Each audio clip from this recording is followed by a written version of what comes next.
এখন একটু দেখাচ্ছে কারণ হচ্ছে মেঘলা করে রয়েছে, একটু থাকতো তাহলে এটা আরো সেই লাগতো। ওইদিকে কোনো ইয়া নাই না, বসতি নাই এদিকে আছে তো। এটা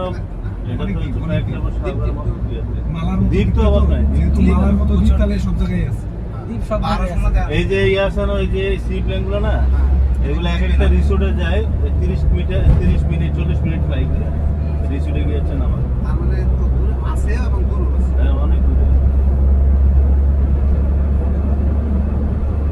আমরা তো দিকে গেলাম মালদ্বীপ, আগামী 5 বছর পরে যদি আবার আসি এই মালদ্বীপ আর এরকম থাকবে না। আবার আমরা তো বিচার তখন আসবার পারমিশন থাকবে কিনা এমন একটা পরে দেখা যায় কি সেন্ট মার্টিন কে যাইতে হবে, বাঙালির কাছে পারমিশন।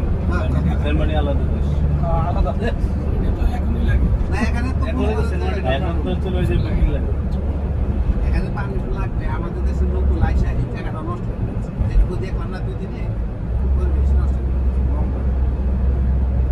আর এরা খুব শৌখিন টাইপের, খাওয়া দাওয়া ফ্রি দিচ্ছে।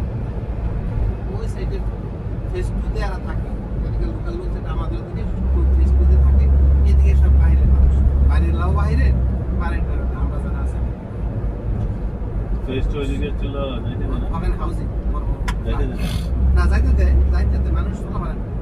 কিন্তু ওখানে অনেক লোকাল লোকগুলা থাকে ওইদিকে। লোকাল লোক আছে কই দেন 4-5 লাখ, 4-5 লাখ না,